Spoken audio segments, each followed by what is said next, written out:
Ну что, дорогие любители антикоррупционных расследований, думаете, что знаете уже все про то, как российские чиновники врут и воруют? Давайте с вами заключим пари. Я показываю вам девушку, героиню нашего сегодняшнего ролика, а вы пробуйте догадаться, просто предположить, кто это может быть. Если вы не угадаете, с вас прямо сейчас лайк под этим роликом. А в сентябре на выборах в Госдуму голос против Единой России.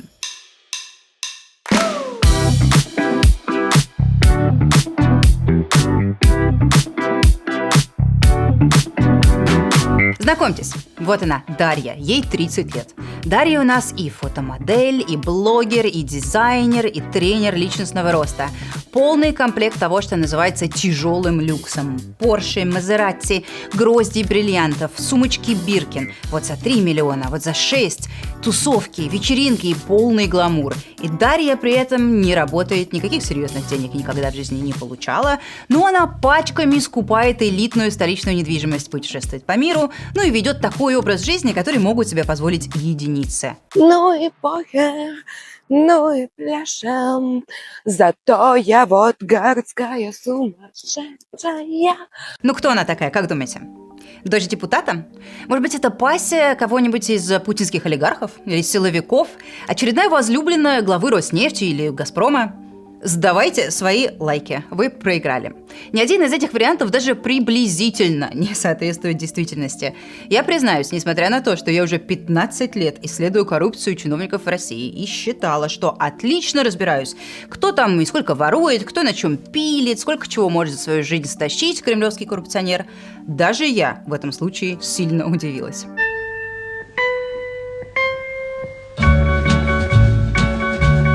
Наша гламурная миллиардерша Дарья – это новая жена главного социолога Кремля, главы Всероссийского центра изучения общественного мнения Валерия Федорова. Это я, да, добрый день. Да-да, того самого ВЦИОМа, который звонит вам или приходит прямо домой и спрашивает: а что вы думаете про политику президента Путина и СВО? Вы точно в восторге? Вы проголосуете? Пойдете добровольцем? Это абсолютно анонимный опрос. И все, что вы видели, весь этот невообразимо роскошный образ жизни Дарьи, а пока я вам показала только крупицы, смотрите до конца, все это обеспечивает ей он, Валерий Федоров, который 23 года возглавляет государственную социологическую службу. Чиновник, которого даже крупным назвать язык не поворачивается. Это же не нефтянка, не стройка, это опросы.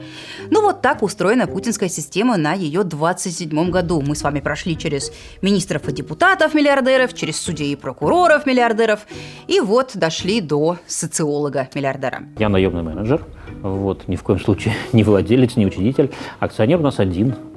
Это Российская Федерация. Но на самом деле эта история гораздо интереснее и важнее, чем очередной распил бюджетных денег. И это связано с политической ролью ВЦИОМа в путинской системе. Их вклад в то, как формировалась и как сейчас удерживается власть Путина, на самом деле не меньше, чем у той же самой госпропаганды. Точно так же, как согласуется и цензурируется каждый материал на российском телевидении со всеми этими еженедельными летучками в администрации президента, инструкциями, как что освещать. Все то же самое происходит и с соцопросами, и рейтингами, которые публикует ВЦИОМ. И ВЦИОМ, конечно, не просто государственная компания, это фактически отдел администрации президента, который выполняет важнейшую лично для Путина функцию – формирует нужную политическую реальность. Результаты опроса ВЦИОМ. Рекордное число россиян, 65%, считают, что итоги голосования полностью соответствуют волеизъявлению избирателей. Реальная жизнь для большинства россиян меняется, и меняется к лучшему. Абсолютное большинство россиян говорит, что да, все это присутствует. По данным Всероссийского центра изучения общественного мнения, количество тех, кто одобряет деятельность Владимира Путина, увеличилось. Рейтинг президента остается на сверхвысоком уровне, по мнению абсолютного большинства россиян. Мы справились с основными проблемами. Как Путин решит, так и будет. И это решение, действительно это так, это решение поддержит абсолютно большинство россиян. Почему? Потому что они Путину доверяют. И в этих вопросах доверяют особенно. Большинство. У обычного человека нет способа узнать, что думает большинство и вообще существует ли оно. Есть ведомство, ВЦИОМ, ученые вроде как, которые единственные, по сути, уполномочены рассказывать, что это большинство думает. И это безграничный, бездонный инструмент для манипуляции и запудривания наших с вами мозгов. В рамках выборной кампании президента действительно был зафиксирован исторический рекорд. И от Этот рекорд мы назвали супербольшинством. Абсолютное большинство россиян считают Путина великим президентом и лучшим из людей. И так 26 лет подряд. И вот сидишь ты, читаешь это и думаешь: ну я вот против Путина. Друзья мои тоже точно против Путина. Но кто мы такие? Нас мизерное количество, мы ничего не можем сделать. Мы выйдем на митинг, туда придут 2 коллеги, а большинство людей, они против нас. И все это, соответственно, бессмысленно. Навального невозможно представить в эфире федерального телеканала. А его не считают оппозиционером? Не считает кто? Оппозиционером? Ну, блогером. Ну, это кто? В этом смысле? Ну, конечно. Не считает кто его? Жирный тролль. И вот ровно таким образом эта фабрика по промыванию мозгов и работает. Нам ультимативно рассказывают, что решило большинство. Неудобные моменты просто замалчиваются. ВЦИОМ постоянно проводил опросы про Навального, но результаты их почему-то не публиковал. Не нравились они им, видимо. А в других случаях они, просто занимаются откровенным подлогом.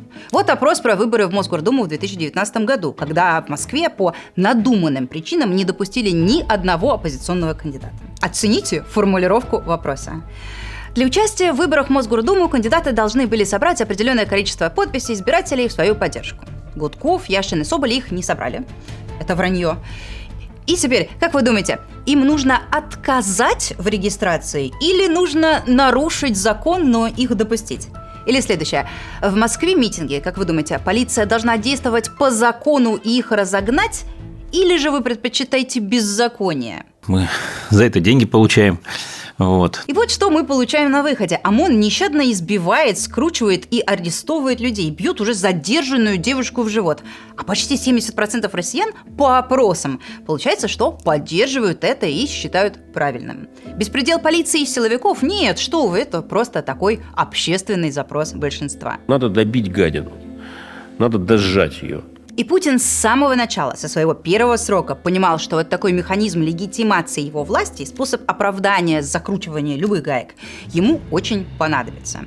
И мало кто об этом помнит сейчас, но уже на 2-м или 3-м году своего правления Путин разгромил не только телевидение, НТВ, а еще и уничтожил независимую социологию, подчинил себе и установил полный контроль над замерами общественного мнения и, что для него особенно важно, над публикациями его собственных рейтингов. Рейтинг Владимира Путина, это одобрение его деятельности на посту президента, с мая 2014 года и по сей день держится на уровне больше 80%.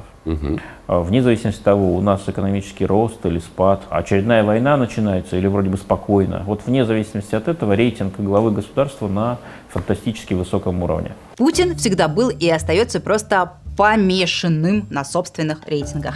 Как бы странно и абсурдно это ни звучало, но вот мало ему просто сфальсифицировать выборы и нарисовать любую цифру. Мало контролировать полностью прессу.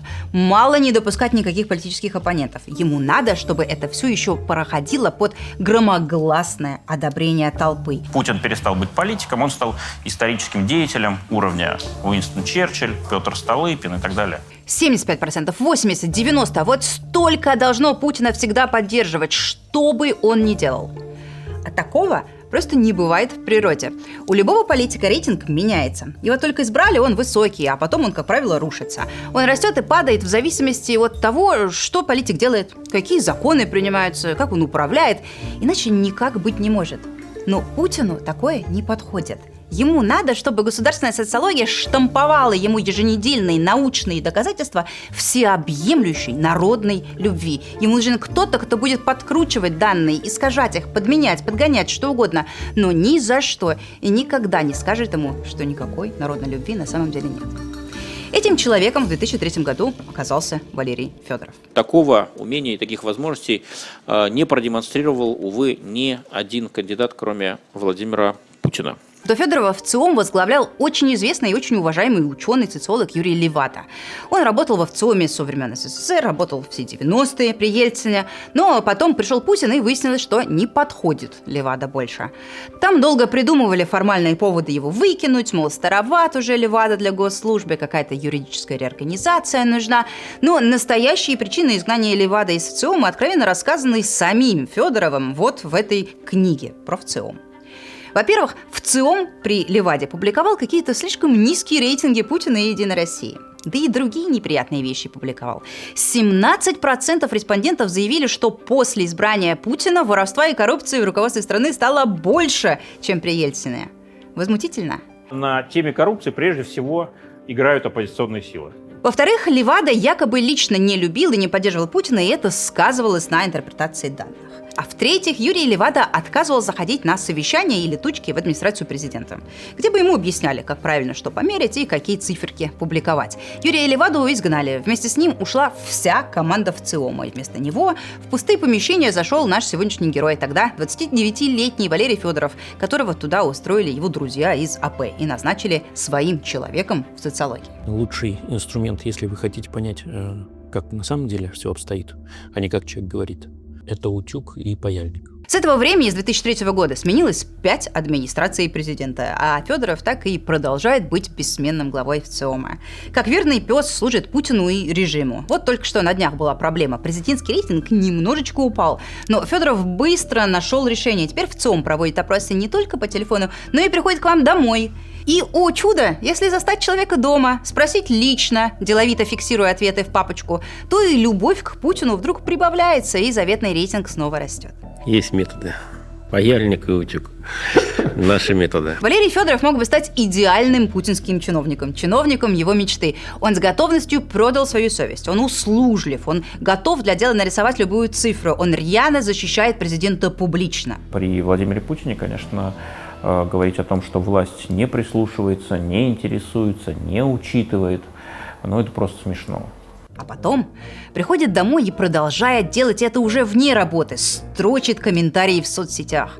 Уезжают А. русофобы, Б. навальнисты, В. дезертиры, Г. трусы, Д. заукраинцы, Е. Смердяковы. И правильно делают, что уезжают. Никакой пользы стране от них не было и нет. Туда и дорога. Все, кто какую-нибудь ценность для нашей страны представляли, уже давно вернулись. Это, если что, настоящий телеграм-аккаунт Федорова. Он называет себя там Иммануил Кант, но это точно он. Вот на следующий день после смерти Навального пишет: ну давайте без сказок. Этот человек был независим от всех, кроме своих американских патронов, спонсоров и кураторов. Если вам нужен такой независимый, то нам в России совершенно нет. И не убит, а умер. Нет, убит. Это было очевидно тогда и доказано сейчас. Официально заявляю, пишет Федоров, что 2025 год будет последним годом СВО. Ну просто же боец, путинский пехотинец. Но погорел наш Валерий Федоров. И, как часто бывает в наших расследованиях, виной всему женщина. Привет! С вами ВЦИОМ ТВ и я, Даша Васильева. Это та самая Даша, которую я показывала вам в начале ролика. Не удивляйтесь, ее образ и внешность несколько раз сильно поменялись. В 2020 году Дарья начинает вести что-то типа блога на YouTube-канале ВЦИОМа. Кем работать – это личный выбор каждого. Но в одном мы уверены точно – учиться нужно всегда. Пристроил ее на эту работу, мы можем не сомневаться, лично Валерий Федоров. Ведь он Дашу тогда уже неплохо знал. Несколькими годами ранее 22-летняя Даша летала с 44-летним Федоровым в Париж. Вот в марте 2018 года Даша фотографируется около Эйфелевой башни. Федоров, судя по его инстаграму, тоже там. Ну, мало ли, может, случайно пересеклись. Но через несколько месяцев снова совпадение. Дарья в Риме. И с кем же она пьет вино около Колизея? Предположу, что с Валерием Федоровым. Не просто же так, он тоже там. И еще через пару месяцев, в декабре, у Дарьи явно парижские улочки в инстаграме. Ну, а у главы ВЦИОМа в это же самое время Лувр. До запуска ВЦИОМ ТВ глава ВЦИОМа и будущая ведущая успели съездить вдвоем еще пару раз в Италию, в Германию и в Азербайджан. Быть счастливым и успешным – прекрасно. Федоров, который был все это время женат, развелся, и вскоре они с Дашей прописались по одному адресу на Причистенке. В сентябре 2021 года Федоров и Васильева расписались, а через полгода у них родился ребенок. И ничего особенного в этой истории бы и не было. Ну, бывает такое. Если бы после рождения ребенка Дарья не решила переизобрести себя, стать блогером, фотомоделью, светской львицей и заявить о себе на весь мир. Сильная, красивая, охренительно умная.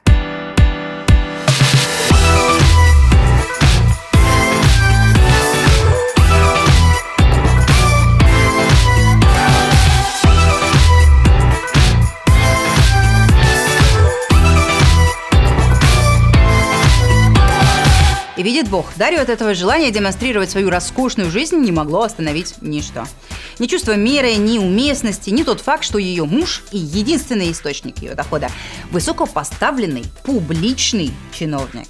А времена, сами знаете ли, непростые, надо сплотиться, вокруг Путина затянуть ремни, быть поскромнее. Но нашей Даше нет дела до общественного мнения. Ей хочется плясать на улицах города, ей хочется тусоваться, путешествовать, наряжаться, светски вращаться, гонять на Мазерати и сидеть в трусах Шанель за рулем Порш Кайена.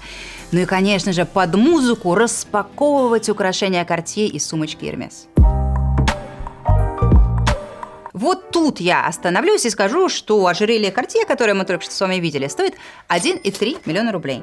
А сумочка та маленькая, желтая, это Hermes Kelly. Больше 2 миллионов рублей стоит. Ничего тогда, впечатляет. А теперь мой любимый фокус.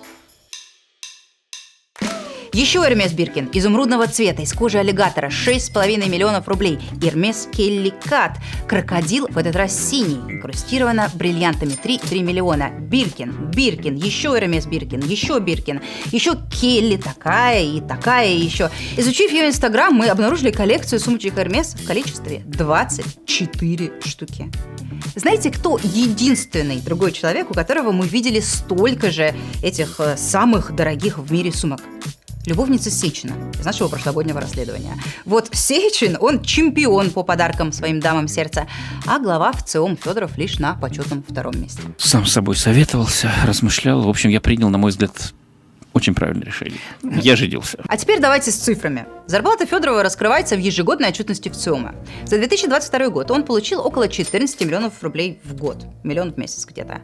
В 2023 году он получил почти 22 миллиона. Может быть, премия какая-то, не знаю. В 2024 15 миллионов. Это огромные деньги. И это отдельный вопрос, почему у нас в стране чиновник, занимающийся опросами общественного мнения, получает столько. Для объективности добавим, что Федоров преподает какие-то еще книжки, пишет, выступает. Понятно, что за это тоже что-то платят. Давайте щедро и с запасом оценим. За 3 года он мог заработать, 55 миллионов. А вот коллекция сумок Hermes его супруги. Только тех, что засветились на фотографиях ровно в этот же самый временной период. Стоит она около 53 миллионов рублей.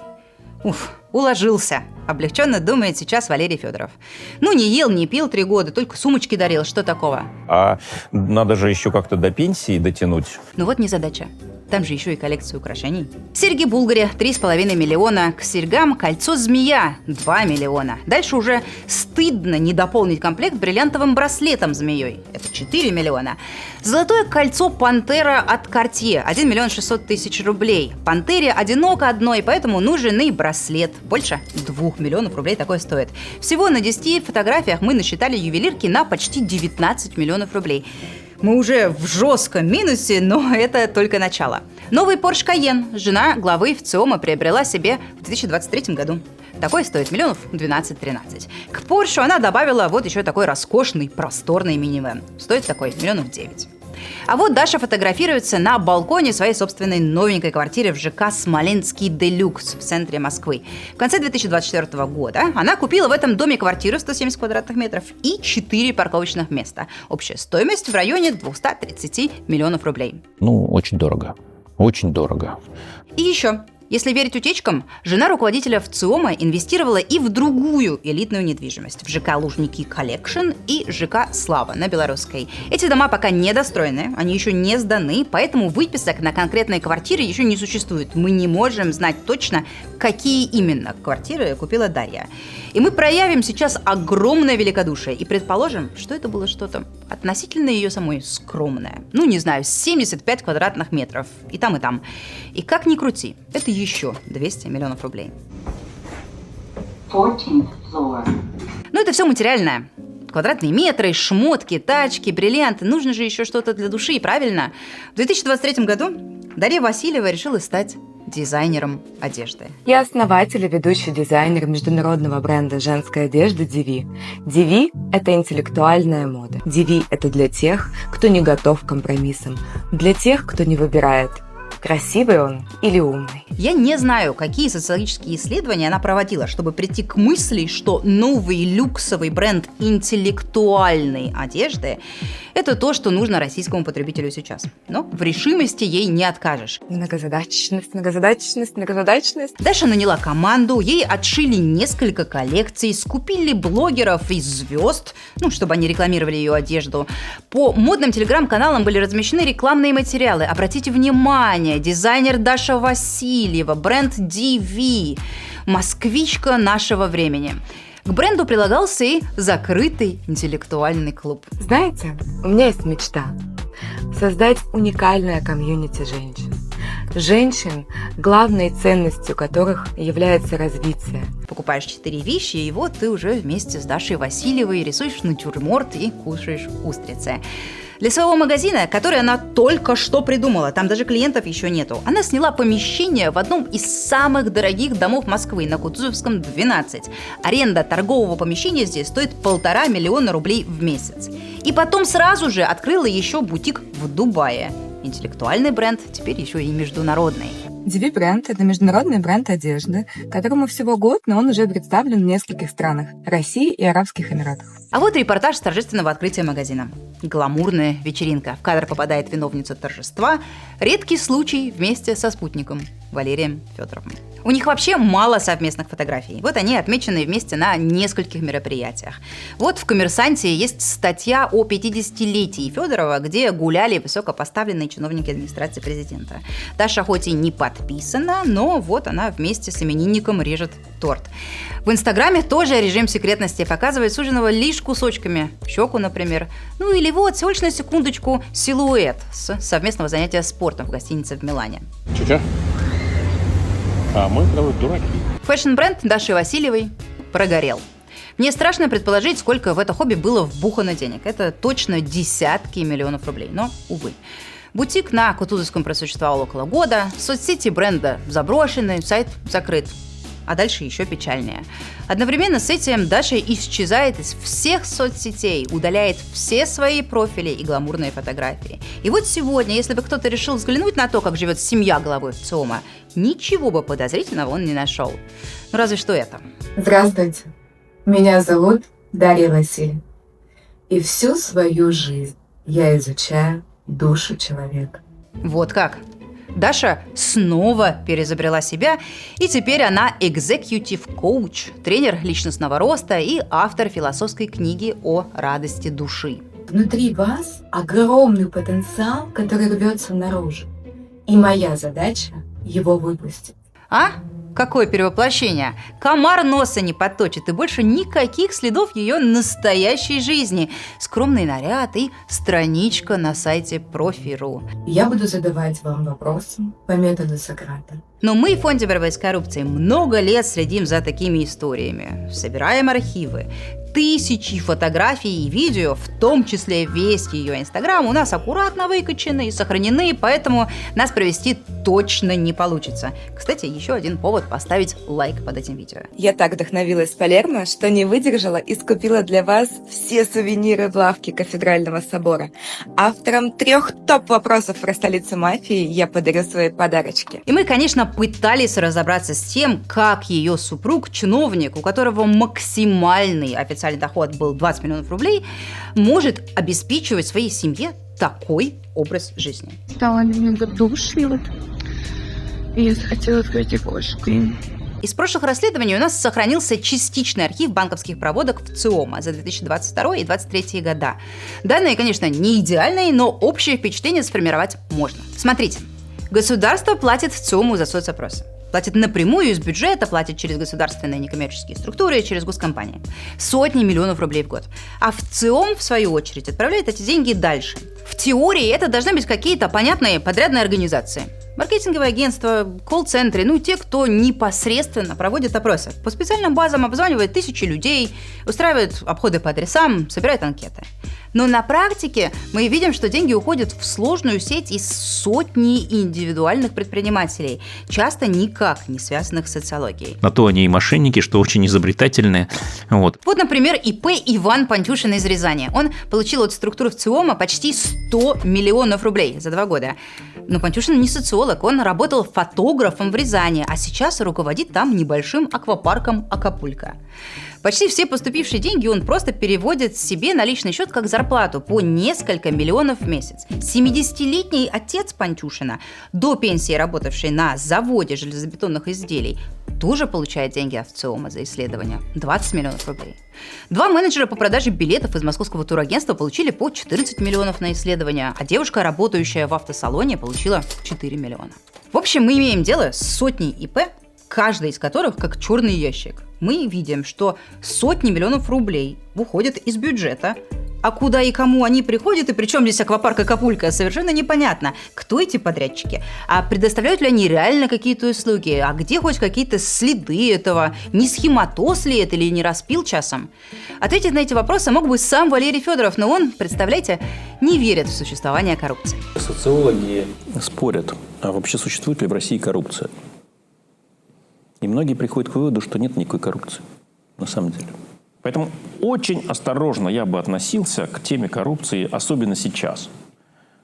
В момент, когда мы находимся в острой фазе геополитического противостояния.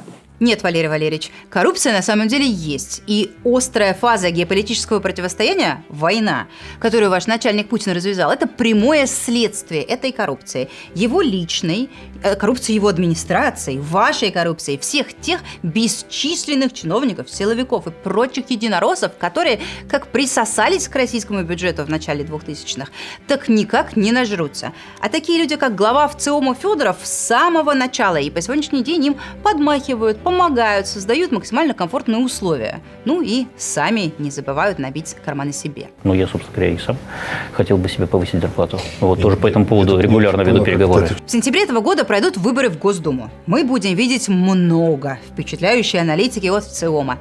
И о Единой России, и о том, как в стране на самом деле все хорошо и шикарно, и о мессенджере Макс, которые поставили себе 146% населения и прочие сказки, цель которых вас сбить и отвлечь от элементарных и понятных любому вещей. Путин и его партия «Единая Россия» уже буквально дожирают страну. Уже считанное количество мест остается, где они могут еще чего-то откусить. Пенсионный возраст повысили, сами пенсии заморозили, налоги все, которые можно, повысили. Потом придумали новые налоги, новые сборы, 1, 2, 3. Цены при этом, что на еду, что на ЖКХ, растут космическими темпами, а зарплаты не растут. И все уже, тут просто хоть на стенку ты лезь, но ты не сведешь концы с концами. Нереально.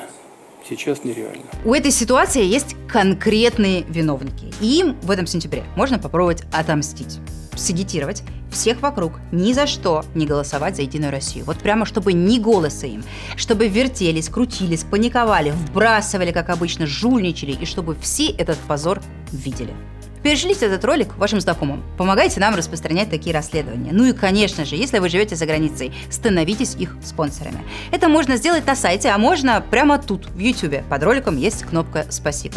Ну и, конечно же, подписывайтесь на этот канал. Здесь говорят правду.